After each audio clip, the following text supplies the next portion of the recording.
Hi, welcome to the platform. Tremendous honor to have you. Can you introduce yourself, please? Hi Akash, it's a pleasure to be on your podcast. Pleasure is mine. So my name is Amola Bansal, and I'm a counseling psychologist by profession. So I Mm-hmm. have done my master's in clinical psychology from Christ University, and currently I'm practicing with Docvita. Okay. So the topic we are going to focus on today is positive psychology. Right. According to you, what is Mm. positive psychology? Okay. So according to me, it is a part of psychology, Mm-hmm. and it is basically a scientific study. So though it is very new in nature, but it is a scientific study of several things like hope, optimism, Mm-hmm. compassion, self-compassion, self-confidence, self-esteem. So basically, all these things make our life more meaningful, Mm-hmm. and they makes our life more pleasant basically. And this field was found by Martin Seligman, and he believed that instead of focusing on what is wrong with the person, which is a very common thing that we do in therapy sessions, we focus on the symptoms, what is wrong with the person. In this field, we focus on what is right with the person, Mm-hmm. so we increase that more. If a person has more optimism, we focus on that, and then we increase its level through training and things like those.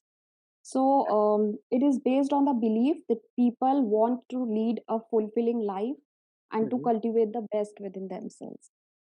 So if I'm a client of yours and you would like to apply some positive psychology techniques, how would you go about it? Okay, so basically, we apply positive psychology things in the interventions part. Mm-hmm. So it could be, like doing a gratitude journal. Right. When a person is diagnosed with depression, all the focus is on negativity. Mm-hmm. They have negative views about future, about self, and about others. So they Mm-hmm. are in this negative triad. But Mm-hmm. through gratitude journaling, what we can focus on is the positive things that are happening in their lives. So Right. during a day, there are a lot of positive things that happen with which we are, often ignorant of. Mm-hmm. So through gratitude journaling, we can focus on that. Then we have mindfulness. So mindfulness is basically, being aware of the present, being aware of your surroundings. So bringing your Mm-hmm. attention back to the present. So Right. it is used in therapy in the intervention part basically. Mm-hmm. So, aside from gratitude and mindfulness, what are the basic components of positive psychology? Okay. So Seligman only gave actually a model for these components. So this is known as PERMA model, Mm-hmm. PERMA, where P stands for positive emotions. So feeling good or whatever the positive emotions that person have. E stands for engagement. Whatever a person is doing or whatever we are doing, totally engrossed in that. So that is engagement. We are totally engaged in whatever we are doing. Then R Right. stands for relationships. Mm-hmm. It is a very important component of positive psychology, according to Seligman, because having constructive relationships leads to positive psychological functioning. Mm-hmm. So R stands for relationship, and then M stands for meaning. So finding the purpose of your existence, finding the meaning of your existence is meaning. And then Mm-hmm. A stands for achievement. Whatever your achievements are, whatever your goals are. So that are basically five major components of positive psychology. Right. Okay. Could you explain the meaning of the following terms? Like resilience. Okay. So resilience is basically it can be understood very well in present times because we have just came out of COVID-19 pandemic. So Mm-hmm. resilience is our ability to come out or to cope from a crisis situation. So Mm-hmm. for example, the very big crisis for us in past few years was this COVID-19 pandemic.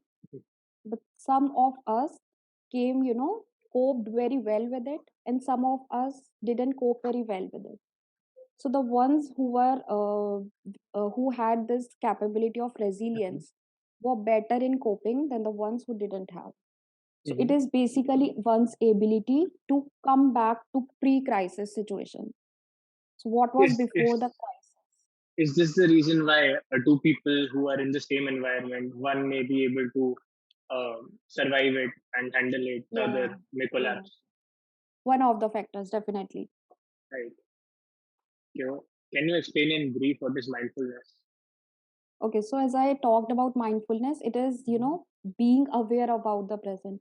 So consciously, I am bringing my attention to the present. What is around me? What am I listening? It could be practiced to, many things like even while eating, you could do mindful eating. Mhm. What is the taste of my food? What is the texture of my food? So things like those. Then you can walk mindfully. You can Right. focus on each step of yours. Then you can listen to songs mindfully, or Mhm. even just while sitting, I tell my clients to to tell me about five noises that they can hear right now. Mhm. So basically, by activating all the five senses, we Mhm. become aware of the present. Right. So that is what mindfulness is. Right. What are the benefits of journaling gratitude? Okay. So what happens is we usually don't have time to focus on various good aspects that has happened during the day. What we do is just focus on the negative aspects. She fought with me today, this happened, all the negative things. So in this all negativity, we often tend to lose the focus from some good things that also happened. Right. So, the basic purpose of gratitude journaling is to help one realize that Mhm. all the things are not negative. You have some positive things as well.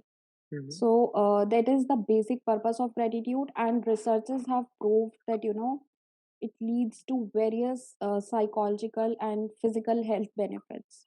So, it is research proven, though it is difficult to practice continuously, but if it becomes one's habit, then it's just very beneficial for the person. Mhm. Yeah. What is the role of spirituality in positive psychology? Okay, so spirituality is basically when we seek some connection, or we want to find some meaningful connection through something more superior than us. So often we confuse religion and spiritualism. Both of these are very confusing terms for people, but in spirituality we just focus on something bigger than ourselves. It could be some higher form of vibration, it could be some higher form of energy, Mhm. and we are mostly focusing on positivity through this energy or vibration or whatever it is. So that is why it is included in positive psychology, because for most of the people, the only reason for believing in this is it leads to positive emotions, and it leads to acceptance of many things, or feel gratitude about many things that they have. So basically that is spirituality. Right. What is your specialization and how can one contact you? Okay, so basically, I'm a counseling psychologist, Mhm. and I practice with I practice with various issues. So Mhm. ranging from relationship issues, work related stressors, exam related anxiety in adolescents or children, which is very common, and then career confusions, stress, anxiety. So all the basic things I Mhm. deal with them, and I can be contacted through my Gmail, through my LinkedIn, or I'm practicing on a platform called Docvita. So DOCVITA, Docvita. It is a platform Mhm. like Practo and things like those.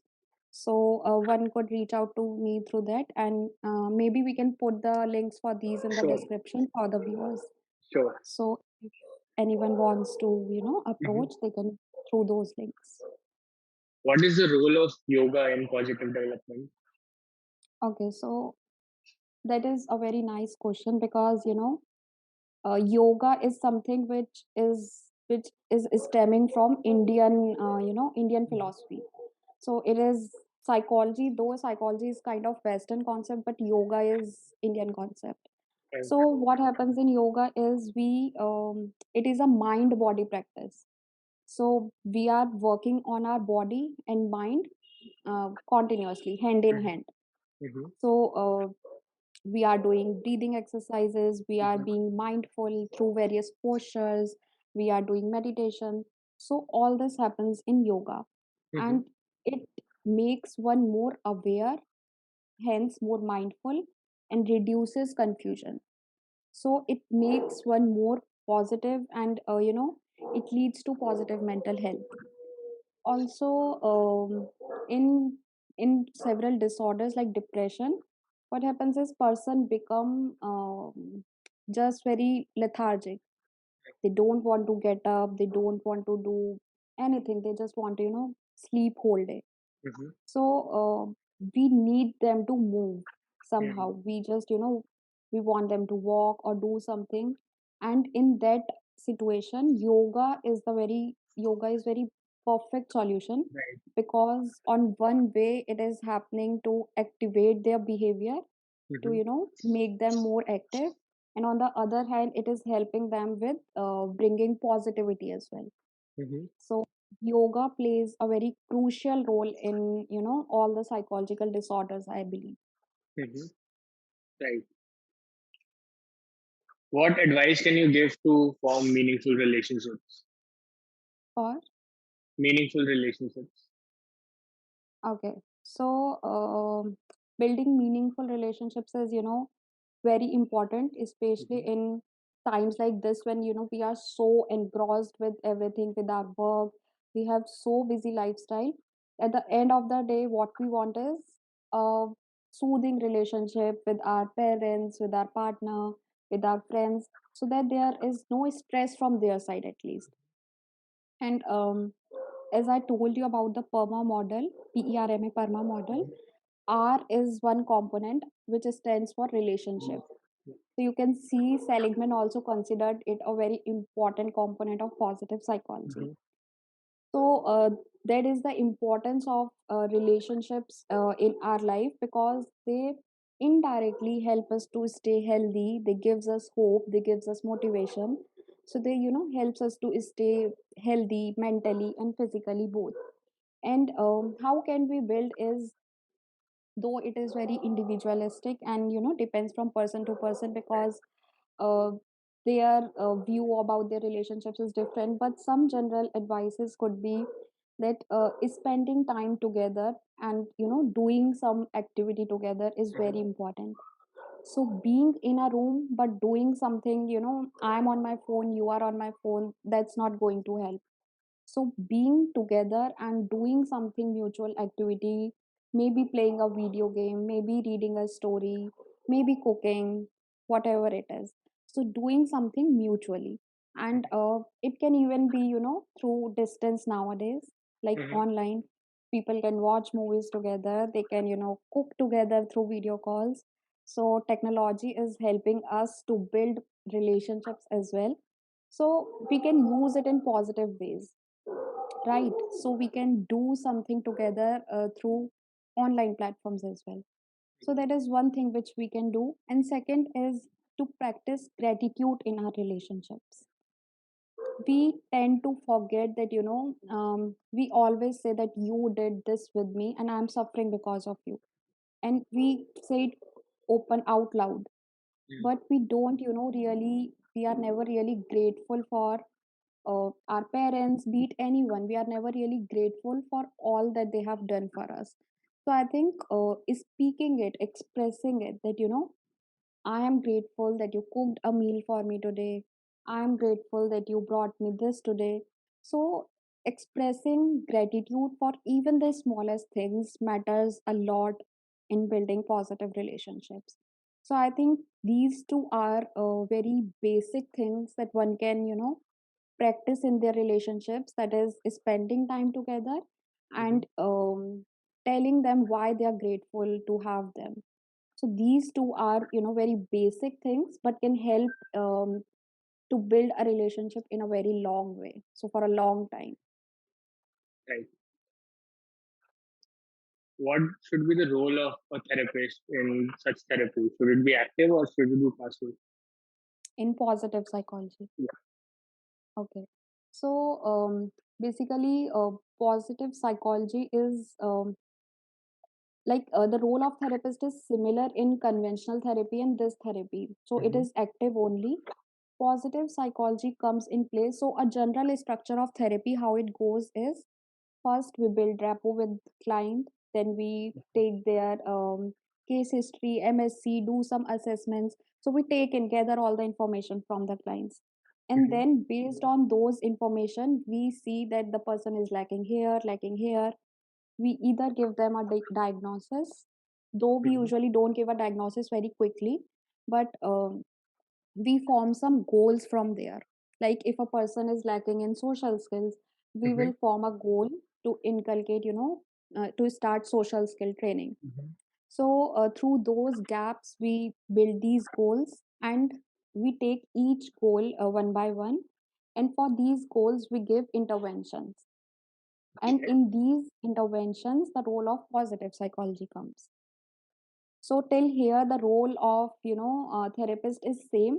The one difference could be, he will also, like, the therapist will focus on the symptoms or the problems, and Mm-hmm. together they will also focus on what is good about this person. So they will not just see the lagging parts, or the like, this client has low social skills, not just that, but this client has high resilience. Right. So what is good about this client, and how we can improve them, make it more better. Mm-hmm. So also seeing the good version of client and helping them improve on it is one aspect of it. And then we can interventions we can give, like I told you, mindfulness, gratitude, guided imagery, Mm-hmm. and things like those we can include. And basically our focus is on preventing the bad things, or Mm-hmm. preventing something bad to occur, and on the same time promoting good things. Makes So we are sense. preventing bad and promoting good. Right. So this helps to promote positive functioning of the Mm-hmm. person in a more optimum way. So that Right. is basically the role of therapist in positive psychology. Right. Last question I would like to ask you, since problems are inevitable, they are bound to come. Yeah. So how can you teach a client to be more resilient? Okay, so basically we can, if we are working on thoughts, we Mm-hmm. can tell them. Often, what happens is our mind, our brain is very quick to jump to negative conclusions. Mm-hmm. So, suppose if someone is crossing us and they didn't say hi, our mind will think that she is ignoring us. Right. But it might be a possibility that she didn't see you. Right. So, but our what our mind does is it jump to the negative conclusion. So we can tell the person to to look at the situation from a different perspective. So what were we doing in the pandemic? We were telling people to look at it in a positive way, that we will Mm-hmm. come out of it.